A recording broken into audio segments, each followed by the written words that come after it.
E seguindo uma ordem que eu pensei na minha cabeça, depois de falar da trilogia Dark Knight, eu ia falar hoje do filme Batman vs Superman, mas eu pensei, todo mundo no mundo já falou desse filme. Daí me veio a ideia, por que não falar de todos os filmes diversos que existem? E não estou falando de filmes diversos de poemas, mas versos de porrada e trecheira. Olá, meu nome é Gustavo, mas pode me chamar de Gus e eu adoro falar de filmes e trecheira mais do que qualquer pessoa nesse mundo. E quem não gosta de uma boa briga entre titãs? Desde as lendas antigas do Davi versus Golias, ou Aquiles versus Heitor, os grandes monstros do Olimpo se enfrentando, essa ideia dos mitos entrando em combate sempre foi uma ideia que fascinou a maioria de nós e os produtores de cinema, principalmente os produtores de terror. E eu devo dizer que mesmo sendo um conceito que geralmente resultou em resultados pífios, eu tenho um grande fraco por esse subgênero, e pode ser qualquer briga, até entre cães e gatos. Mas se formos cavucar a história dos crossovers nos filmes,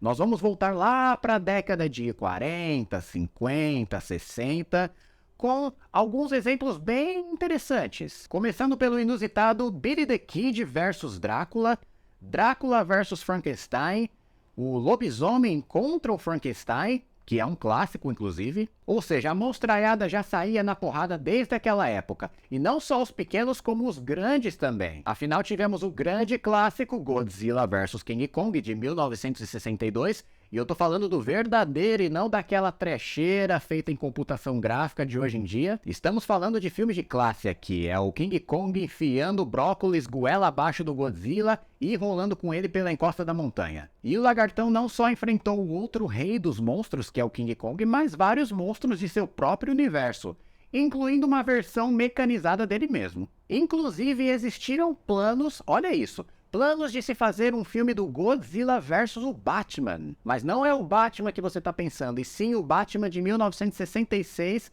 o do Adam West. O filme seria uma continuação direta do longa-metragem do Batman de 1966, e ele e o menino prodígio na história iriam até o Japão encontrar o lagartão. Enfim, com a chegada dos anos 80 e o nascimento dos filmes de terror slasher como Jason, Fred e Michael Myers, os produtores dessas franquias começaram a pensar na ideia de colocar esses ícones para sair na porrada. E o exemplo mais óbvio que eles encontraram foi colocar os dois maiores ícones da década, que eram Fred e Jason. Quando eu digo já naquela década, era na década de 80 já, então a ideia até que saiu rápido, porque as produtoras que eram diferentes, a Paramount do Jason e a New Line Cinema do Fred Krueger, começaram a negociar os direitos dos personagens para juntar eles, e só levou nada menos do que 17 anos para fazer o filme. A ideia era fazer esse crossover logo depois do Sexta-feira 13 parte 6, Jason Vive, mas como o negócio não rolou, as negociações não foram para frente, eles fizeram Sexta-feira parte 7,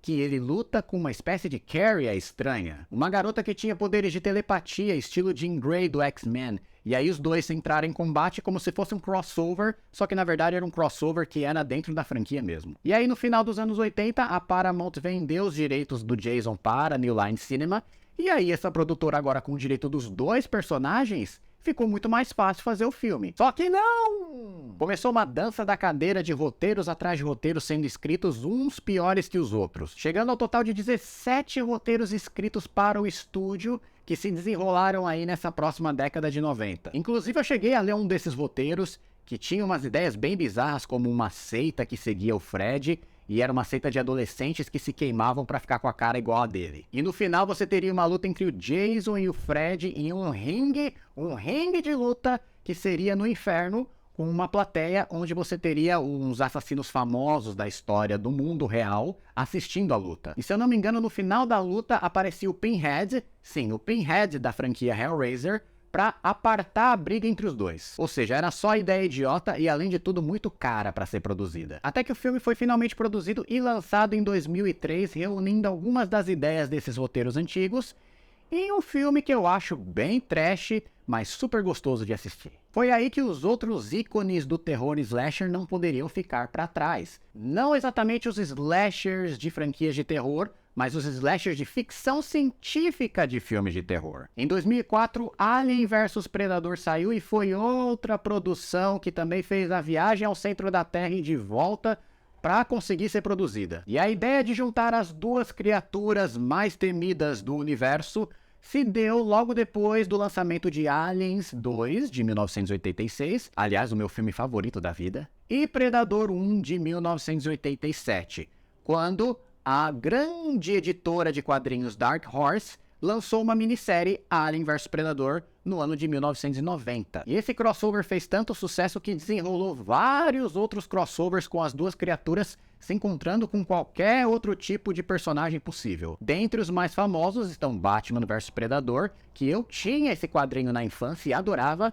Inclusive você tem já uma versão adaptada para live action, que é o curta-metragem Batman Dead End, que é um bom curta-metragem, mas eu vou ser sincero que eu adoraria ver um longa-metragem sendo produzido um dia. Aliás, se a Warner quiser, eu posso fazer esse filme, porque eu tenho a ideia inteirinha do roteiro na minha cabeça. É uma pena que os direitos do Predador agora estão com a Disney, então não vai ter mais Batman vs Predador, vai ter que ser Homem de Ferro vs Predador ou Mickey vs Predador. Até que eu tenho uma ideia para esse roteiro também. Enfim, também tivemos outros crossovers como Tarzan vs Predador, que é o crossover mais inusitado possível, mas que faz até um grande sentido. Tarzan na floresta, Predador, enfim, faz muito sentido. E aí saiu os games de Alien vs Predador no começo da década de 90, que eu adorava alugar na minha locadora local. E o jogo era legal porque tinha aliens e predadores de várias cores diferentes, e eu só ficava imaginando na minha cabeça de criança como seria um filme disso um dia. E a primeira tentativa foi de um cara chamado Peter Briggs, um roteirista que no começo da década de 90, fez o primeiro roteiro de Alien vs Predador. Eu li esse roteiro uma vez no ônibus, voltando do meu trabalho para casa, mas eu vou ser sincero que eu li as primeiras 10 páginas e caí no sono, o que quer dizer que o roteiro não deveria ser tão bom. De qualquer forma, esse projeto foi passando de mãos em mãos no estúdio 20th Century Fox, passou pelas mãos do Roland Emmerich, que dirigiu Independence Day, e aquele Godzilla que ninguém gosta e não luta com nenhuma criatura no filme. Até chegar nas mãos do grande diretor Paul W.S. Anderson, que dirigiu clássicos como Mortal Kombat, Enigma do Horizonte, O Soldado do Futuro, e depois assumiu a trecheira em sua vida com os filmes Resident Evil. Ou seja, ele fez o que todo mundo não queria, ele escreveu um roteiro, gravou as cenas e lançou um filme. Eu digo isso porque é um filme ok.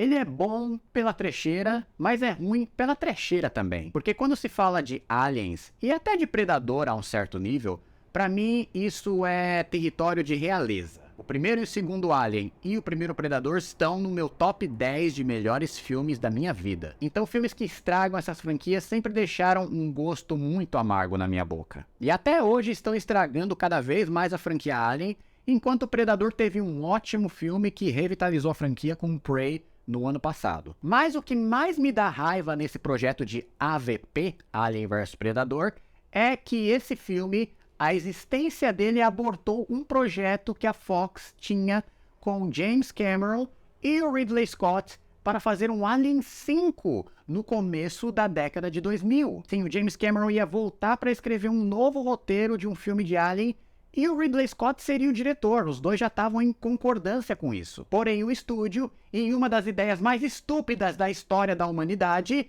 decidiu dar preferência ao projeto Alien vs Predador, assim cancelando esse projeto inicial do James Cameron e Ridley Scott. E toda vez que eu relembro essa história me dá vontade de morrer. Para piorar, o filme teria o retorno da Sigourney Weaver e talvez uma possível participação do Arnold Schwarzenegger. O Arnold Schwarzenegger ia participar da franquia Alien. Enfim, tudo deu em bosta e ainda por cima tivemos um Alien vs Predador 2 que eu não vou nem gastar saliva falando desse filme. Enfim, mudando o assunto para algo muito melhor, recentemente eu descobri um crossover que talvez seja o melhor crossover que eu já vi na história do cinema. Mas aí a gente tem que ir pro gênero trash. E eu não estou falando só de um crossover, mas como uma união de um universo compartilhado, que é uma palavra que todo mundo fala hoje pro gênero super-herói, mas muito antes daquela empresa que todo mundo conhece, que começa com M, e sim por uma produtora muito melhor que se chama Full Moon Pictures. Uma produtora que produziu clássicos do cinema de terror trash como O Mestre dos Brinquedos, aliás a franquia inteira. Veja se você consegue seguir essa linha de raciocínio.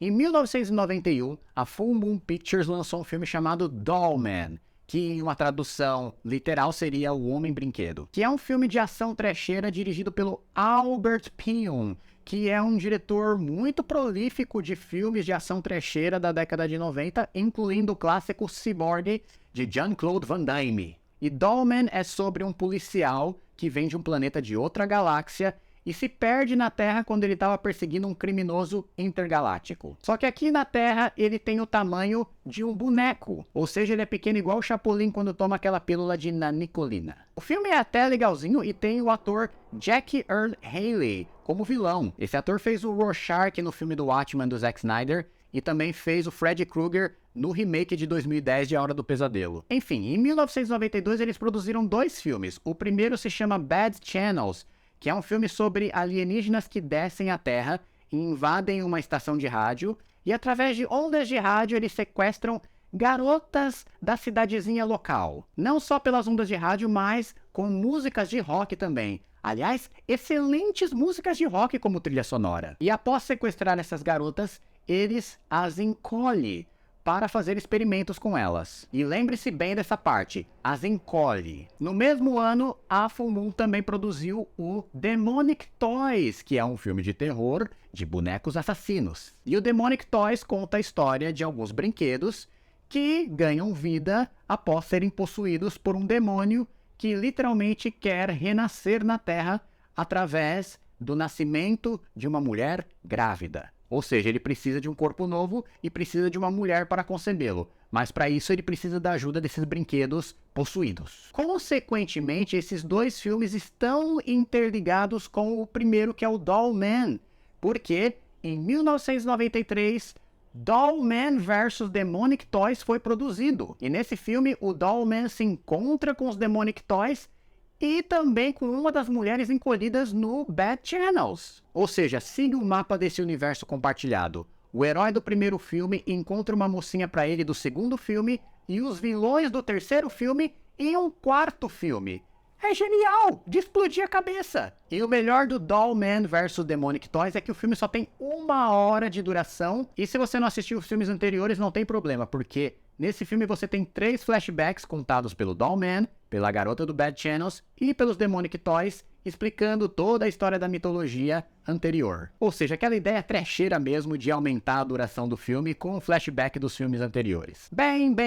E para terminar, não poderíamos deixar de voltar para o mainstream do cinema e falar do filme que deu a ideia de fazer esse vídeo. Como todo crossover, esse foi outro que perdurou por anos a fio até finalmente ser produzido. E o primeiro roteiro veio de um roteirista chamado Andrew Kevin Walker, que escreveu um filme bem levinho chamado Seven. Ou seja, a primeira versão de um roteiro de Batman vs Superman era tão dark que você não conseguia nem ver o filme direito. Aí a Warner decidiu chamar um cara pra dar uma colorida nesse roteiro, outro roteirista chamado Akiva Goldsman, que escreveu nada mais nada menos que o filme mais colorido do Batman, Batman e Robin. E aí ele escreveu um roteiro meio bizarro em que o Coringa mata uma noiva do Batman, que ele tá prestes a se casar, usando uma abelha robótica venenosa. Essa abelha pica a mulher durante a lua de mel do Batman, e o mesmo fica louco e decide vingança final contra o Coringa. Agora é hora de matá-lo. Porém, o Superman aparece no meio do caminho para impedi-lo e os dois brigam. Mas no final é revelado que tudo era um plano do Lex Luthor para fazer os dois brigarem, e que a mulher que o Bruce Wayne ia se casar na verdade era um clone feito em laboratório, criada exatamente para o Bruce Wayne se apaixonar, para o Coringa matá-la, ele ficar com raiva, ir atrás do Coringa, o Superman chegar pra impedir, enfim, eu já tô com dor de cabeça. E acredite, esse filme quase saiu com esse roteiro. E ele tinha um elenco e diretor grandes. Você tinha o Colin Farrell sendo escolhido como Batman e o Jude Law como Superman por algum motivo. E o diretor seria o Wolfgang Petersen, diretor de grandes clássicos como Das Boot, Inimigo Meu, e um dos meus favoritos, A História Sem Fim. Mas graças aos deuses o filme foi cancelado, e graças aos deuses mesmo, porque o Wolfgang Petersen saiu desse projeto para ir pro Troia. Ou seja, o filme que seria lançado em 2004 não seria o Troia, mas o Batman vs Superman, como foi cancelado, foi lançado o Troia. Enfim, depois de 2013, do excelente e perfeito Homem de Aço que eu amo de paixão, o estúdio, junto com o Zack Snyder, o grande diretor, finalmente decidiram colocar os dois personagens para entrar em combate. E em 2016 nós tivemos o filme que todo mundo conhece, que é um filme que... Olha, eu gosto de BVS. Ele tem falas incríveis de diálogo do roteiro do Chris Terrio, o tom mitológico que o Zack Snyder consegue trazer para esses personagens como pano de fundo da história, e sempre ele consegue trazer isso nos filmes dele, também funciona. Mas o filme é muito atravancado com várias plots que deixam ele muito longo. Era um filme que merecia ser mais direto e ter mais interação entre Batman e Superman. E uma coisa que me dá muita raiva, só o Batman queria lutar com o Superman não queria lutar com o Batman, era tudo um plano desnecessariamente complicado do Lex Luthor. Então acaba sendo uma experiência exaustiva, mas assim, eu gosto. São os meus dois heróis favoritos do cinema. E agora fica a pergunta, qual vai ser o próximo grande crossover do cinema? Hollywood parece não mais estar tão empolgada com esse tipo de conceito, mas eu tô. Então coloca aqui embaixo nos comentários qual desses crossovers, desses filmes de versus é o seu favorito. E se eu esqueci de algum, coloca aqui nos comentários também qual crossover você lembra da história do cinema. Não esquece de deixar o seu like no canal e se inscrever para eu poder continuar esse trabalho de trazer mais trecheira para vocês no futuro. Lembrando que meu próprio personagem original, Joe Ripper, que está no meu outro canal em forma de animações, tem um crossover dele próprio. Joe Ripper versus os Contos de Fada, que eu vou deixar o link aqui embaixo na descrição do vídeo. E não deixa de ver também os links para os meus e-books no site da Amazon. O Anjo de Fogo e Aço e Cartas para o Senhor Solidão. E eu vou ficando por aqui. Até a próxima trecheira. E tchau, tchau.